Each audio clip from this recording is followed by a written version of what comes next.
Que você puder, aplauda Ele, aquele que era, aquele que é e aquele que há de vir.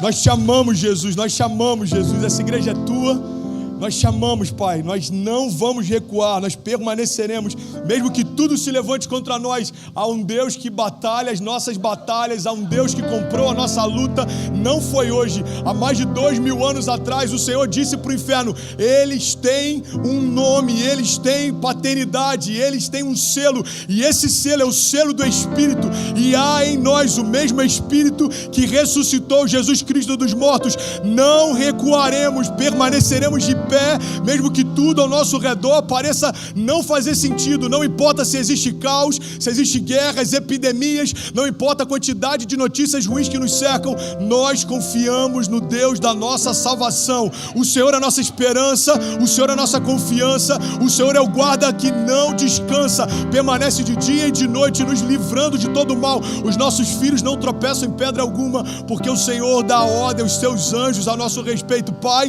nós te amamos, Jesus, e nós declaramos: seja feita a tua vontade, assim na terra como já é feita no céu, em nome de Jesus. Se você crê nisso, diga amém. Bom, a mensagem de hoje, aplauda ele, irmão, vamos para cima. Vamos junto, vamos junto. Uau, que noite memorável, que eu estou tão feliz de estar aqui. Eu lembro que depois que eu voltei da internação, eu fiquei internado um tempo. Para quem nunca ouviu essa história, você já deve ter ouvido 1000 vezes, mas é a única história que eu tenho de quase morte, então não tem outra para contar. Eu lembro que quando eu voltei, primeiro café da tarde que eu tomei em família, primeiro jantar, primeiro apelo que eu fiz depois que eu saí da internação, primeira mensagem que eu preguei, só me vinha um pensamento na minha mente. Eu pensava assim: esse culto poderia nunca ter acontecido, esse café poderia nunca ter acontecido, esse jantar poderia nunca ter acontecido. Irmão, quando a gente chega ao ponto de quase perder tudo, a gente valoriza o pouco que tem. Você está comigo? Diga amém. E sabe o que é melhor? Saber que quando a gente entende o valor do pouco, Deus nos coloca sobre o muito também. Aquele que é fiel no pouco, sobre o muito será colocado. Sabe, a mensagem de hoje é: não desista, não desista. Você pode declarar isso, diga: eu não vou desistir. Diga: eu não vou parar, eu não vou recuar. Don't give up, não pare, não desista. Eu postei algo essa semana e eu compartilhei algumas chaves que deixaram mais leve a minha jornada. E é sobre isso que eu quero falar. Sabe, quando a gente tem esse entendimento, algumas coisas ficam mais leves, irmão. A primeira coisa que eu quero compartilhar com você é uma verdade óbvia, mas nem sempre a gente lembra dela. É que entre um topo e outro, a gente sempre vai enfrentar os vales. Não sei se já te disseram isso, mas eu vou te dizer hoje: não dá para ir levitando entre um topo e outro. E é por isso que em alguns momentos que a gente vive, parece que está tudo indo bem, e aí do nada, você pode dizer isso comigo, diga: do nada, parece que algumas coisas saíram de lugar. Irmão, deixa eu te falar uma coisa: quando a gente está firmado em Deus, a gente tem uma segurança. Pode tudo parecer que está fora de ordem, mas quando parece que está desmoronando, em Deus eu creio, só está se encaixando. Amém? Pastor, parece que tudo está fora de ordem. Fique em paz, irmão. Você não falou para Deus fazer a vontade dele? Você crê que o que a palavra diz é uma verdade? Então, a palavra diz que a vontade de Deus é boa, agradável e perfeita. A palavra diz que aquilo que Ele tem para nós, a riqueza que Deus tem para nós, não acrescenta dores. A palavra de Deus diz que a paz que Deus nos dá não é como o mundo dá. Então, se você está em Deus, se você entregou para Ele o controle, se você entregou para Ele o governo, fique em paz. Se parece que está tudo desmoronando, na verdade, no plano de Deus está tudo se encaixando, amém? A verdade é que se a gente tivesse casado com algumas namoradas que a gente teve, talvez se a gente tivesse entrado em alguns negócios que a gente desejou, talvez se algumas orações que a gente fez, pedindo tanto para que Deus realizasse, se elas estivessem se cumprindo, provavelmente você não estaria onde você está hoje. Então entenda uma coisa: não em Deus também é a resposta. Não em Deus também é a resposta.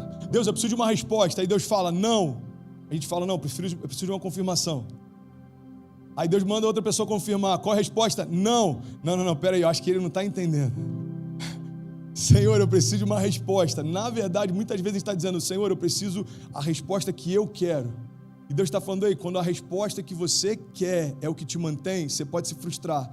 Mas quando a resposta que eu te dou é o que eu tenho para você, irmão, fique em paz. Pode tudo estar desmoronando, mas você está guardado em Deus. Por isso a minha palavra é: entenda o que Deus tem para você, se firme a essas promessas e não desista. Você pode repetir isso mais uma vez? Diga: eu não vou desistir.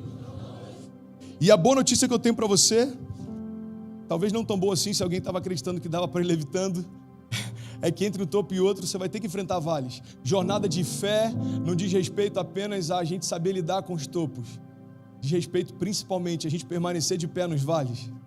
Momentos em que coisas parecem que não estão acontecendo, parece que algumas coisas não estão fluindo, parece que algumas coisas não estão sendo da forma que a gente imaginou que estavam. É exatamente isso que separa meninos de homens. Irmão, a maior parte das pessoas que eu conheço que abriram mão da sua jornada de fé não é porque eram menos apaixonadas por Jesus do que eu. Às vezes a gente olha para alguém que estava firme na fé e que se afastou. Não julgue, não tem a ver com quanto ele é apaixonado por Jesus ou não. Mas a grande verdade é que a maior parte das pessoas que desiste no meio do caminho é porque colocaram sua perspectiva no que se levanta contra si, não naquilo que guarda em meio a qualquer levante. Sabe, se a gente for olhar para o tamanho dos gigantes, a gente vai ter medo. Se a gente for olhar para a força das ondas, a gente vai ter medo. Se a gente for olhar para algumas palavras contrárias, a gente vai ter medo. É por isso que Deus está falando aí, para de olhar para tudo isso e olha para mim. Porque quando você olhar em mim, você vai ver no meu rosto a face e a paz que excede todo entendimento. Então você vai falar como os discípulos falavam: ei, Senhor, por acaso você não se preocupa que a gente morra? Tem uma tempestade acontecendo, os discípulos estão desesperados achando que Jesus não se importa.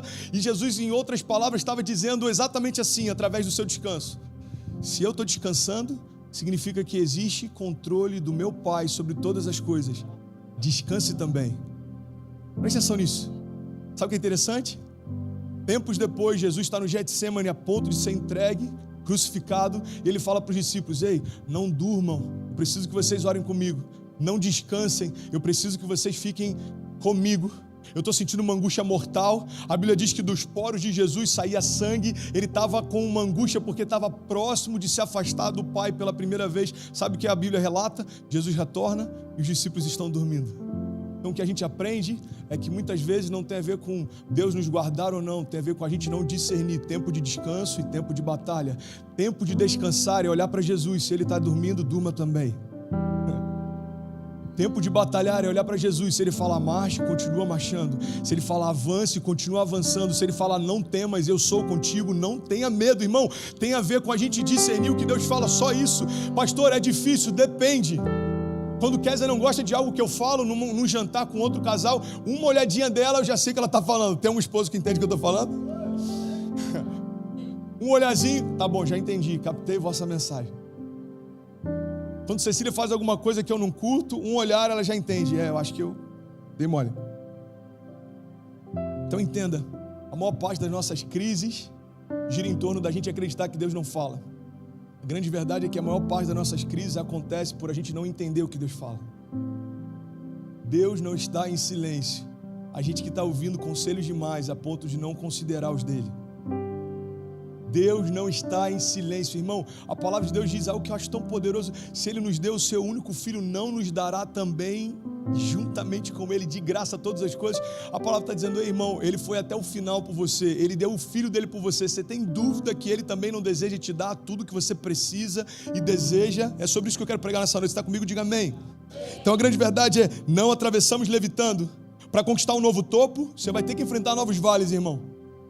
E a grande pergunta que me fazem muitas vezes é: pastor, eu aceitei Jesus, algumas coisas estão difíceis. Pastor, eu estou firme na igreja, algumas coisas estão desafiadoras. Por quê? Irmão, deixa eu te falar. Porque a vida é assim. Real life. Nenhum herói da fé foi forjado no palácio. Na verdade, quando Davi, no tempo de guerra, deveria estar no campo de batalha, permanece no palácio, deseja uma mulher que não é sua e traz maldição para sua casa. Entenda isso em nome de Jesus, irmão. Todo herói da fé foi forjado em meio a tempestades. Existe um ditado popular que diz que marinheiro bom não é feito em mar calmo, porque você confia em um marinheiro que já enfrentou outras tempestades. Se esse marinheiro chegar para você e falar assim: ei, fique em paz, vai dar tudo certo, você descansa. Por quê? Porque esse cara já venceu tempestades antes dessa, ele sabe o que está falando. Quando alguém diz para você: ei, você está em meio a um desafio, fique em paz, vai dar tudo certo, você sabe o que vai te dar segurança? Saber que esse cara não fala de uma fé teórica, mas ele carrega em si as marcas do evangelho que crê. Paulo diz: olha, eu carrego no meu corpo as marcas do evangelho que eu prego. Paulo está dizendo o seguinte: eu não estou pregando teoria, eu tenho vida com Deus e a minha história com Deus me deixou marcas. A Bíblia diz que Paulo naufragou inúmeras vezes. Irmão, vamos ser sinceros, se alguém naufragou mais de 2 vezes, vamos combinar, não é um bom companheiro de viagem para você fazer um cruzeiro. Você está comigo? E aí, vamos fazer um cruzeiro? Vamos, claro, você já fez? Ah, fiz 2 vezes. E aí, gostou? Eu naufraguei nas 2. Acabou, irmão. A pessoa está me procurando, eu já fui. Onde é que você está? Oi, querido. Paulo não era o melhor companheiro de viagem para o navio, mas sabe qual é a grande história dele com Deus? Os navios naufragaram. Paulo não. Os navios se desfizeram em meio às ondas fortes. Paulo não. A Bíblia diz que quando ele chega em uma dessas ilhas, os homens estão lá reunidos em meio a uma fogueira, fazia frio, eles estão fazendo uma fogueira. Paulo então pega um dos gravetos e quando ele vai pegar uma serpente, a serpente pica ele, todo mundo olha para Paulo e começa a falar: esse homem é amaldiçoado, porque os deuses tentaram matá-lo através das ondas e não conseguiram, agora estão tentando matar através do veneno da cobra. Esse cara é amaldiçoado. Sabe o que acontece? A Bíblia diz que fica todo mundo olhando para ele, esperando ele inchar e morrer. O tempo passa, Paulo não incha, Paulo não morre, e aí muda a história. Eles começam a dizer: esse cara é um Deus, porque nem o veneno de uma cobra foi capaz de paralisá-lo. Entenda isso em nome de Jesus. Você está comigo? Diga amém. A perspectiva desses homens na ilha é exatamente como a perspectiva da multidão ao nosso redor. Quando algo vai mal, eles entendem: e esse é o final da história. Quando algo vai bem, eles entendem: ah, Deus está com esse cara. Só que a grande verdade é que Deus não está com você ou deixou de estar com você de acordo com o que você vive. Deus sempre esteve ao seu lado, apesar do que você vive. Então a mesma multidão que dizia: ei, Hosana, a mesma multidão que celebrava a entrada dele, agora diz: crucificam. Agora numa perspectiva inversa, a mesma multidão que diz: ele é endemoniado, ele é amaldiçoado, agora diz: ele é um Deus, nos abençoe. Entenda isso. Pastor, o que você quer compartilhar? Eu quero deixar um princípio claro: não se mova pela multidão, não se mova pelo que dizem, não se mova pelo que pensam, não se mova pelo que os seus olhos tentam te dizer. Por quê? Porque nós não caminhamos pelo que vemos, caminhamos pelo que cremos. A palavra de Deus continua sendo a base segura para construirmos os nossos dias.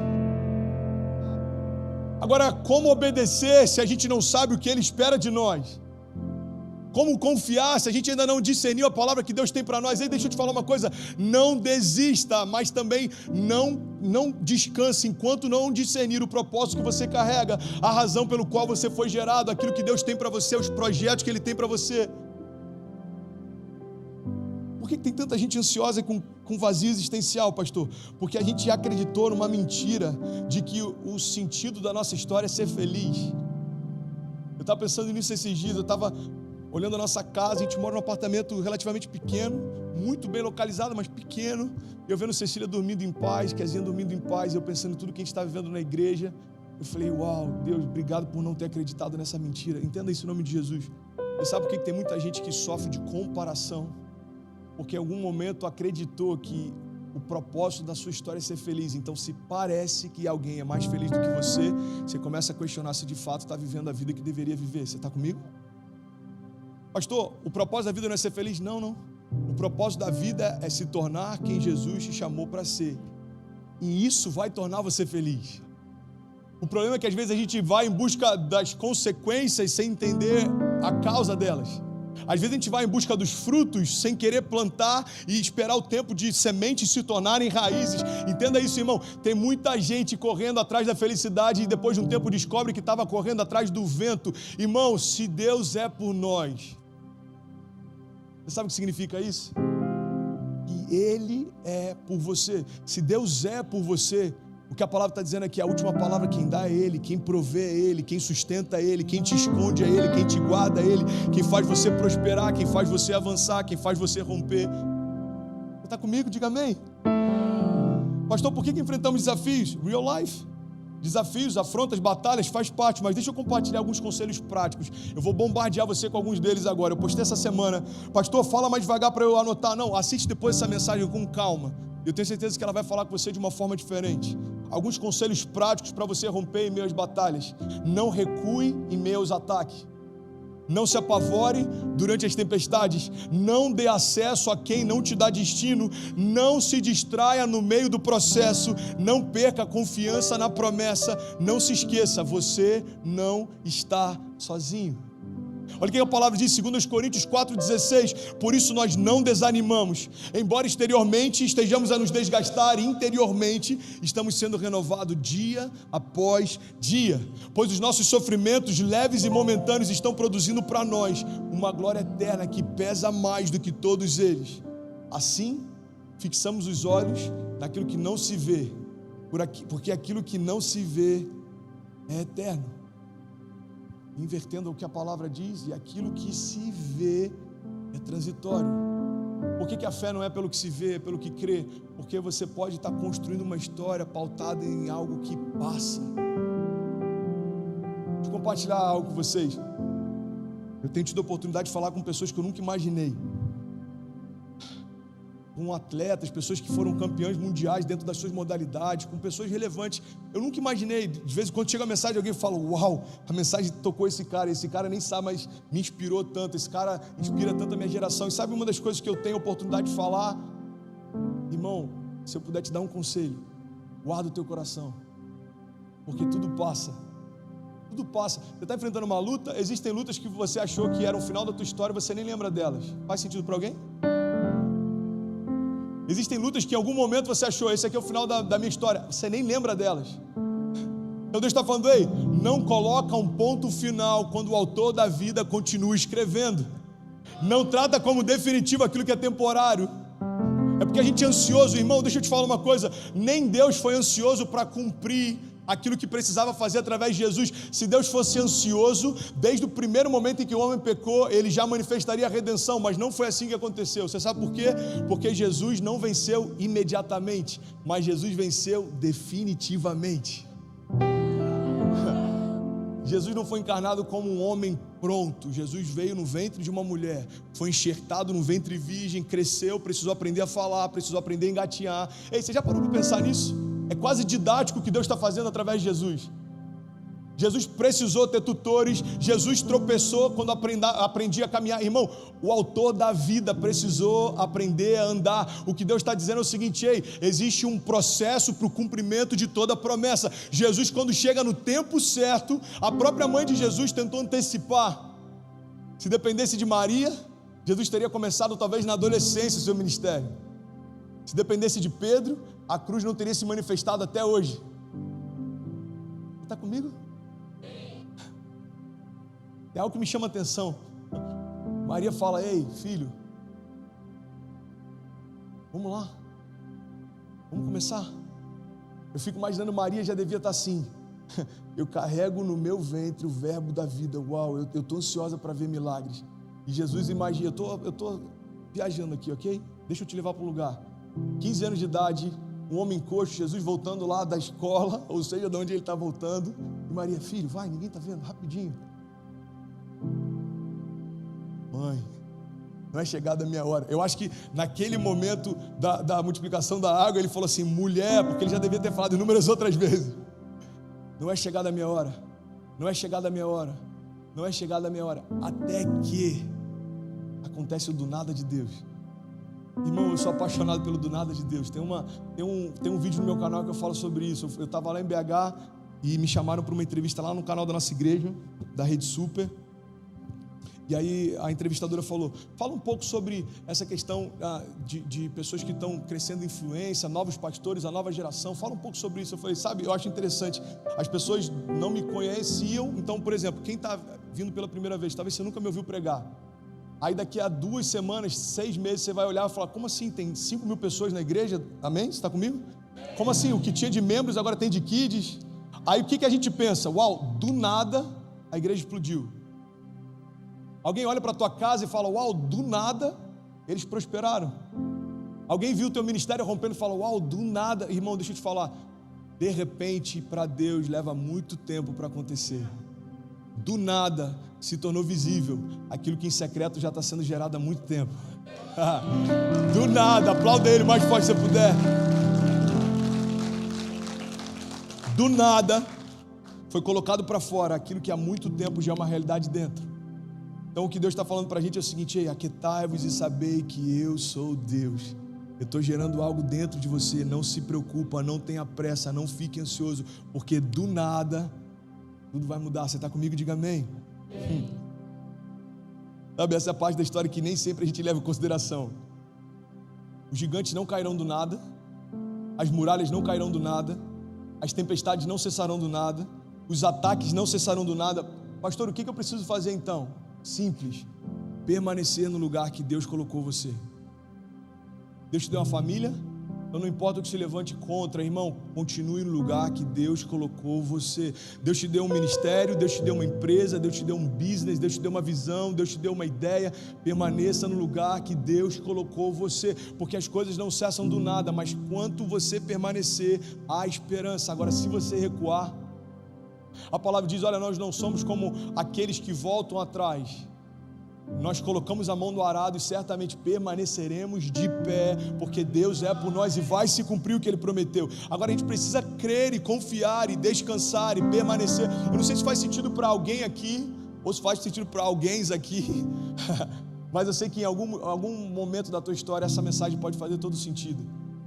Talvez do teu lado está sentado alguém que está vivendo o maior romper da sua história, mas pode ser que do lado tem alguém que está vivendo um momento de indecisões, de definições. Antes da gente começar o culto, um voluntário chegou para mim e falou, pastor, eu vi que você postou uma conversa sua com o Kezinho do WhatsApp, e ela falou que hoje seria uma noite de cura. Cara, isso é muito poderoso, isso é igreja, irmão. A gente expressa no virtual, mas não existe igreja local sem gente, comunidade, não existe, isso é uma ilusão. E ele falou, pastor, eu recebi aquilo porque eu preciso de cura hoje. Aí eu subo para pregar e aí a minha mente fala, está tudo dando errado, está tudo sendo desafiador, mas o meu espírito fala, existe alguém que precisa de cura, derrama uma palavra de vida essa noite, derrama aquilo que eu derramei sobre você, renovo ao cansado, direção ao perdido, cura ao enfermo, liberdade ao cativo, anunciar a boa nova do Senhor, anunciar o ano aceitável do Senhor. Sabe, a gente precisa entender que não dá para viver milagres se a gente não dá passos de fé. Milagres são reativos, irmão. A mulher do fluxo de sangue precisou romper no meio da multidão e se expor à morte para ser curada. Aquele cego que gritou, ei, Jesus, filho de Davi, tem compaixão de mim. A Bíblia diz que os discípulos tentaram calar a voz dele, e ele gritava ainda mais alto. Aquele homem paralítico que foi colocado por cima de um telhado, abriram espaço e colocaram ele na frente de Jesus, como se estivessem dizendo, não tem como você fingir que esse cara não está aqui. Ele precisou viver, ele viveu milagres, mas ele precisou dar passos de fé. Homens que iam atrás de Jesus, multidões que enfrentavam o sol, enfrentavam a fome, enfrentavam desafios. Jesus está do outro lado do rio, as pessoas atravessavam. Jesus agora está indo para tal cidade, as multidões seguiam. Por quê? Porque para viver milagres, você precisa dar passos de fé. Uma fé ativa libera milagres reativos. Uma fé ativa libera o sobrenatural. Você dá um passo, os céus se movem. Você dá um passo, os céus se movem. Pastor, e se eu ficar onde eu estou? Irmão, tem uma historinha, eu já contei ela aqui. Você já deve ter ouvido em algum lugar. Alguém está recebendo algo de Deus essa noite? A historinha do muro. O cara está no muro, vocês estão recebendo? Glória a Deus, que bom que vocês estão aqui. O cara está em cima do muro e ele começa a ficar intrigado porque do lado do céu está Jesus e os anjos falando, ei, vem para cá, cara, vem para cá, sai daí, vem para cá. E do outro lado ele olha, está Satanás e os seus demônios lá completamente apáticos. E depois de um tempo ele começa a ficar incomodado, ele vira para Satanás e fala, ei, do lado do céu eles estão aqui fazendo de tudo para que eu possa ir para lá, e por que vocês não estão preocupados? Ele falou assim, porque eu sou o dono do muro, você já está onde eu desejava que você estivesse. Entenda isso, irmão, em nome de Jesus. Não há neutralidade no reino. Omissão também é uma posição.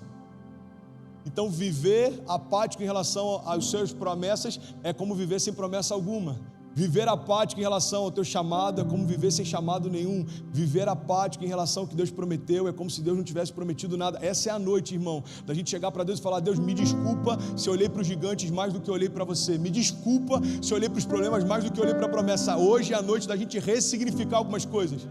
Da gente não só falar da boca para fora, mas a gente crer, se Deus é por nós, quem será contra nós? Irmão, quantas coisas a gente enfrentou essa semana? Essa semana foi loucura, teve uma hora, eu não sei se você já viveu isso, que as notícias ruins nem te incomodam, você já começa a achar graça. Aí a pessoa fala assim, você está rindo, sei lá, deve ser de nervoso, irmão, porque Eu nem perguntei mais, só não tem mais nada que pudesse acontecer, porque acontecia. Aí teve o lance do bombeiro, aí, não, aqui a gente vai resolver, agora tem negócio do permit, a gente vai resolver, agora tem negócio não sei o que, vai resolver. Aí chega hoje, eu estou numa reunião com pastores de 20 países diferentes, eu comentei com vocês há um tempo atrás que teria essa reunião, aí daqui a pouco chega a notícia, olha, cortaram a luz da igreja, eu falei, sangue de Jesus. Aí liga para a empresa de luz, a luz está paga. Aí, mano, o eletricista foi aí, foi. E aí, conseguiu resolver? Não, ele foi embora porque estava sem luz. Eu falei, irmão, o eletricista ir embora porque está sem luz é igual o cozinheiro ir embora porque não tinha almoço. Você está aqui para isso, irmão, alô? Ajuda a gente, o único cara que podia resolver. Aí você fala, mano, não tem mais nada que pode acontecer. Pode. Começa a atacar minha sinusite, eu estou com essa voz aqui de pato rouco. Eu falei, vai acontecer, irmão. Deixa eu te falar uma coisa, tem dias que são desafiadores, mas qual é a nossa certeza? A nossa história não é uma foto, a nossa história é um filme. Essa igreja não se resume a uma noite, o teu casamento não se resume a uma briga, os teus filhos não se resumem a um tropeço, a tua empresa não se resume a um momento difícil, a tua promessa não se resume a um pecado. Entenda isso em nome de Jesus. Às vezes a gente olha para algo que é temporário e fala, isso aqui determinou a minha história, e Deus está falando, não, existem palavras de vida eterna que determinaram a tua história, palavras de vida eterna.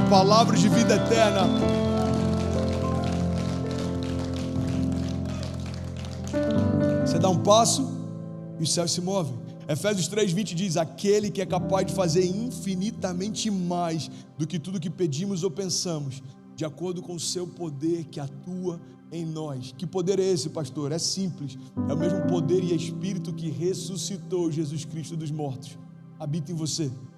Então dentro da tua casa, você pode declarar isso comigo, diga, na minha casa, diga, está disponível poder de ressurreição. Diga, não existe nada que aos meus olhos pareça morto, que Jesus não possa ressuscitar.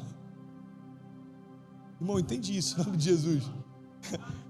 Isso é libertador, entenda isso. Parece um pouco forte, mas a gente precisa entender essa realidade. O inferno odeia você, o inferno odeia sua família, o inferno odeia suas promessas. Então o que ele sempre vai tentar fazer? Parar você, destruir sua família e fazer você desacreditar nas suas promessas. Tudo aquilo que ele se empenha está diretamente ligado àquilo que ele odeia. Cara, isso é muito forte. Pega esse nome de Jesus, irmão. Tudo aquilo que o inferno se empenha está diretamente ligado ao que ele odeia. Agora sabe qual é a boa notícia? Tudo aquilo que os céus se empenham está diretamente ligado àquilo que Deus ama. Deus ama você. É por isso que nada foi capaz de separar você dele. Deus ama seus filhos. É por isso que nada foi capaz de separar seus filhos dele. Deus ama a tua família. É por isso que nada. Romanos 8, a gente declara isso tantas vezes. Nem a morte, nem a vida, nem anjos, nem principados, nem o presente, nem o porvir, nem a altura, nem profundidade, nem qualquer outra coisa na criação foi capaz de nos separar do amor de Deus que está em Cristo Jesus. Você está comigo? Diga amém. Sabe as promessas que você carrega, a família que você tem, quem você é. Eu tenho uma palavra para você e o instrumental pode vir no que eu estou finalizando. Não tenha medo. Não fala isso não que eu vou direto, hein? A gente tem que ensaiar, inclusive. Quando eu falar isso, você tem que fazer. Vocês são muito espontâneos, gente. Eu estou quase terminando, gente. Obrigado, vocês são demais. Não tenha medo, Josué 1:9. Não fui eu que lhe ordenei. Seja forte e corajoso. Não se apavore nem desanime, pois o Senhor, o seu Deus, estará com você por onde você andar. Don't give up. Estou no meio da reunião lá, recebendo as notícias. Cara, teve o lance da luz, teve isso, teve aquilo. Aí, do nada, alguém me manda uma mensagem. O louvor me ajuda aí. Do nada, alguém manda uma mensagem. É muito bom, gente, é muito bom você caminhar ao lado de pessoas apaixonadas por Jesus também. Você é novo na fé, entenda isso. O evangelho é perfeito para pessoas imperfeitas. Não tem ninguém perfeito aqui, amém? Começando por mim. Mas é muito bom caminhar com quem é apaixonado por Jesus, porque no momento que você mais precisa, vai liberar uma palavra de vida sobre você. Aí eu estou lá no meio desse turbilhão, aí chega um jovem e manda aqui: pastor, eu estava orando aqui e senti de compartilhar com você. Salmo 91, um dos mais lidos, e talvez 90% de todas as Bíblias abertas dentro, distantes de casa, que nunca foram lidas, estão abertas nesse salmo aqui. Você lembrou da casa da avó ou de alguma casa? Ok. Salmos 91, na nova linguagem, na nova tradução da linguagem de hoje, diz: a pessoa que procura segurança no Deus do Altíssimo e se abriga na sombra protetora do Todo-Poderoso, pode dizer a Ele: ó Senhor Deus, Tu és o meu defensor e o meu protetor. Tu és o meu Deus e eu confio em Ti. Deus livrará você de perigos escondidos e de doenças mortais. Ele o cobrirá com as suas asas e debaixo delas você estará seguro. A fidelidade de Deus o protegerá como um escudo. Você não terá medo dos perigos da noite e nem de assaltos durante o dia. Não terá medo da peste que se espalha na escuridão, nem dos males que matam ao meio-dia.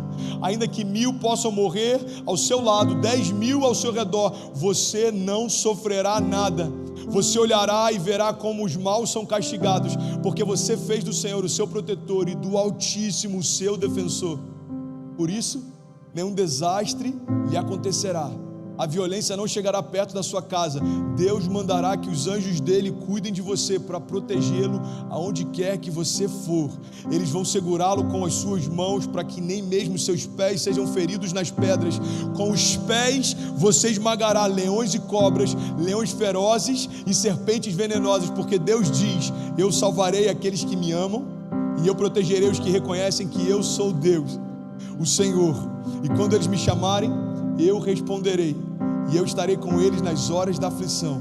Eu os livrarei e farei que vocês sejam respeitados, e como recompensa eu lhes darei vida longa, e eu mostrarei que eu sou o seu Salvador. Você pode aplaudir no seu lugar, você pode glorificar Ele mais forte. Você pode aplaudir, faça barulho, celebra Ele. Se tem alguém apaixonado, pelo amor de Deus, faz barulho. Sabe, irmão, eu não sei você, mas tem momentos aqui, nessas últimas semanas, e visto a tudo que a gente está vivendo, eu sinto como se fosse um espírito de intimidação. Presta atenção nisso, eu estou finalizando agora essa mensagem. Me ajuda aí, pode, seca o sample que está saindo para todo mundo aqui. Ah, é no meu ouvido, né? É isso aqui que vocês ficam ouvindo, o metrônomo, né? Cara, eu amo vocês cada dia mais, tá maluco? Vocês conseguem ouvir ou não? Tá dando para ouvir? É isso que eles ouvem, aí é a hora que o cara tem que entrar. Então se alguém desafinar, dá um desconto, tá, gente? Se a gente errar uma nota, um acorde, dá um desconto. Você está comigo, diga amém. Vocês são incríveis, cara. E aí,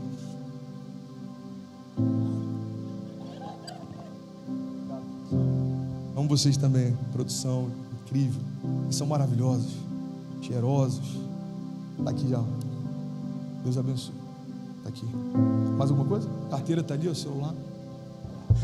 A gente é do Rio, né, irmão? Já fala assim, opa. Espírito de intimidação. Vem comigo, cara. Você vai entrar em lugares que você vai perceber um espírito de intimidação. Olhares. Em alguns lugares você vai perceber uma atmosfera como se você não fosse dali. Alguém já viveu isso em algum momento da tua história? Pessoas te olham de cima a baixo e falam: você não é daqui. Espiritualmente, ambientes em que você começa a construir algo e no mundo espiritual é como se alguém estivesse dizendo: ei, você não é daqui. Mas eu tenho uma palavra para você que tem me firmado em todas as estações que eu vivo isso. Porque desde que eu me rendi a Jesus, todo tempo eu experimento isso. Você sabe por quê? Porque todo tempo eu estou em lugares que eu não merecia estar, vivendo o que eu não merecia viver, conectando com pessoas que eu não merecia conectar. Então o espírito de intimidação é como se fosse o inferno falando: ei, você não pode passar daqui. Deixa eu te falar uma coisa: todas as vezes que o inferno tentar dizer para você: você não poderia estar aqui, sua resposta tem que ser para ele: então reclama com quem me colocou. Reclama com quem me colocou.